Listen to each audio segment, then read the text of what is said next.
What a week, man. So where do I even get started here? I was posted my video last week and it was about me coming home and showed working up, getting up the stairs with my one leg and the crutch and the whole circus event it takes to get me in the house, which is crazy. I've fallen once since then on the way down on that flipping murder step. It caught me and I went forward. Luckily, I put the stub up in the air and protected the leg and just ripped the knee up a little bit. So good to go, but A little scary? We did it. Okay, all right. So the dogs haven't seen it yet. it's the whole circus production getting in and out of the house. So anyway, I was home and I was celebrating being home after about, I guess 3 weeks or so of being gone with the surgery.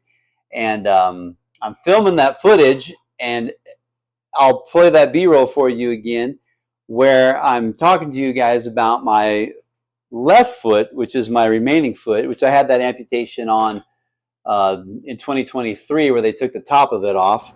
And I'm explaining that. And I look down at it as I'm filming it and it is bright red. Bright red. Now, mind you, 4 months ago, I'd had surgery on it. I got a wound that just wouldn't close, and it was open for like 4 months, and it finally got infected. And man, when I have an open wound for that long on my feet, just because of my diabetic history and the fact that I did not take care of my diabetes when I was younger. Now, my blood sugar is great now. See, this is actually my blood sugar at this very moment. 76. So I'm on top of my blood sugar now. But the damage was done when I was young and dumb. So I'm telling you this so that you guys understand. If your blood sugar is over 200, 300, 400, you are a walking coma. You are a bunch of problems that either you're already dealing with or haven't happened yet. But when they happen, man, it is no joke. You need to get control of it. 23 surgeries in 8 years, a partial amputation on my left foot. So it's just a stub, no toes. So the foot I chose to keep, that I have to balance myself on and walk on, is the one with no toes. And then the other leg, which is the one we amputated, my right leg right here, is the one we were trying to save. And we couldn't save it. And it is gone. And so that's my story. So let me tell you what happened. I was filming that footage and putting that video up. I saw how red it was, and I thought, you got to be kidding me. And I felt it, and it was warm, and we ran, being home for 3 days, and back to the emergency room. Sure enough, had osteomyelitis. My blood sugar had spiked to like 170 something, which I had just gotten home and was getting reorientated. I didn't have my continuous glucose monitor on, which I have right here. Well, this is my PIC line, but that right there, that keeps my life in check. It had ran out. My new one hadn't come in the mail yet, so I hadn't put it in. When I put it on, I saw that I'd let my blood sugar get high. High blood sugar is like Pez candy to an infection. If you got high blood sugar, that infection is not going away. Or if it's kind of brewing, boom, it exploded. And the next thing you know, with blood sugar that wasn't even that high, that same spot I had operated on 4 months ago, boom, infected again. So they didn't obviously get it all the last time or something, which really sucks. So I'm in the hospital Thursday. Supposed to go back to work on Saturday. Friday morning, doctor comes in, is on call at 6 a.m., squeezes me in for surgery, does an amazing job. Friday morning, I have surgery. Granted, I just got out of the rehabilitation center on Monday. Thursday night infection, back in the hospital. Friday morning, another surgery. He cleaned it out, cut it out. He didn't have to go that far. My fear was that this fifth metatarsal bone, which is the pinky bone, if it was affected far enough back, the tendon is strapped right there. And if they have to remove the whole metatarsal, which they had to do on my right foot, then the tendon is not connected, and that's what keeps you from rolling your ankle. And they have to reattach that. You're talking a long recovery, and then you cannot be weight bearing. In other words, I can't walk on it, right? So I can't walk, or what you can't, I'm not really walking, but I'm using it as my balance foot. I'm hopping with the walker and stuff. If I can't put any weight on it, I'm bedridden for weeks, and I'm just totally distraught. I gotta be honest with you, this was a moment of serious despair in my mind. I was trying not to let it get the best of me, but man, I was fretting it. I was worried. Supposed to get back to work. Didn't know what I was going to do. Anyway, the doctor was awesome. Went in from the side instead of underneath. And when he did that, he was able to clean it out, flush it out, do a great job. They put the PICC line in my arm, which I'll do another video to explain a PICC line, where I take my antibiotics to kill any potential residue that's left there of the infection to make sure that it is gone.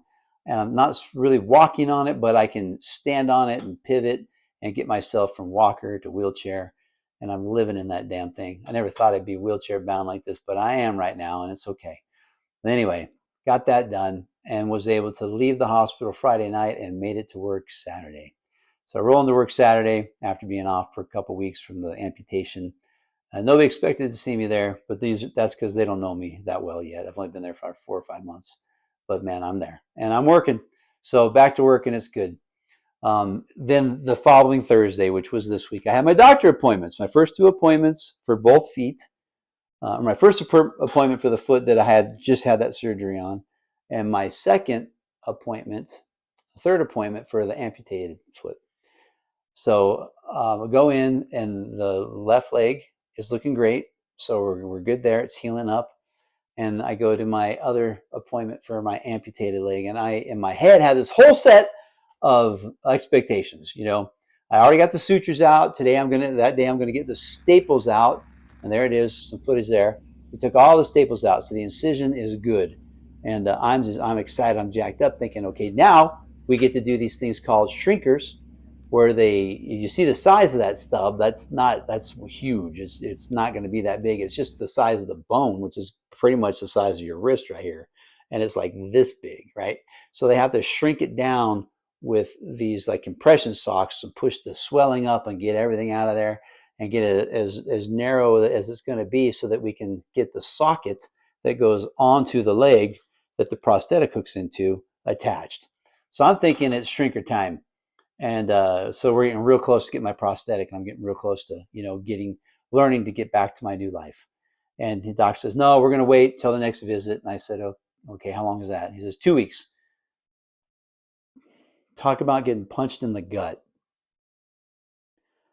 I tried not to get depressed. I mean, and I'm healing faster. I got the staples out a week faster than they expected and everything. But, it was tough, man. I thought, I'm going to get the staples out. We're going to start working shrinkers. I'm going to start working toward my prosthetic. But no, 2 weeks. Then we start working on shrinkers and put those on there in probably a week to maybe 2 before we even look at trying the first prosthetic. And the thought of another month of living in the wheelchair and all of the work people around me are having to do to get me to the car and chauffeur me around and everything else is really will eat on your ego. So that's where I'm at. It's been an eventful week or so. This is all because I did not pay attention to my high blood sugar when I was younger. I was 35 when I got diabetes. And I let it ride. I let it fly. I didn't care about it. I didn't worry about it. I didn't know anything about it. So I didn't pay any attention to it. And now I do. And like I said, I'm paying close attention to it. But this is what happens when you don't. So I'm here of my own making. I've said that a bunch. But I am fortunate to be surrounded by an amazing family. My wife and my 3 girls. They're my rescue rangers.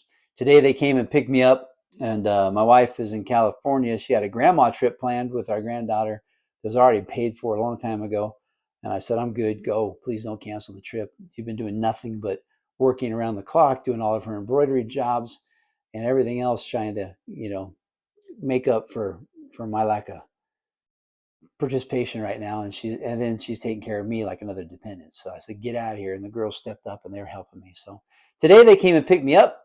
We ran to the store and we meal prepped. So meal prep for the whole week. We made 3 big meals and divvied them up. And 2 of them, one of them, Jaden, she still lives at home. The other 2, Sven and Brooklyn, are in their own place. And I'm so proud of them. They're in their own place and they are living the adult life and they're doing such a great job. It's an amazing thing. And yet they still come over. And so we meal prepped and split the food up so they could take food for them. And I have food here in the house too that now I can just heat up. So it's been a fun, eventful day. So I did a lot of food prep with my rescue rangers, with my awesome 3 kids, and it's been a great time. I got more videos coming. Look forward to them. I'm going to talk to you guys a lot about diabetes. I'm going to talk to you about the signs, how to control it, the mindset. I have a book that's almost up and running, and we'll have it published here shortly. It's just all about positive mindset, how a positive mindset will overcome, and how it makes everything changes everything in your life. The way you look at things changes the outcome, and it changes the person that that you're becoming, or that you will become. So it's just a quick little ebook, just some thoughts, but I hope it will, you know, help you out in your mindsets, like it helped out. Hell, like it's all the lessons in there help mine. I appreciate y'all. Appreciate everything. More videos to come. Please tune in, subscribe. Please comment. Help me get this up and running. I have a podcast I'm going to be on in November, and they're helping me get my podcast up and running, called Refuse to Lose. And from these videos, these reels, I've connected with so many people who've got incredible stories of trials that they've gone through and that they're going through, and their attitudes and the way they've overcome it and the stuff they're doing. And they're going to be the features of the podcast. It's going to be all about regular people, you and me, and trials in their lives, mindset, how we overcome it, and just the light at the end of the tunnel, man. It's just going to be an amazing thing. I've already got a bunch of people lined up, and this podcast I'm going on, I'll give you all the details too, and this group's going to help me get mine started. It's going to be called Refuse to Lose, probably launch around the first of the year.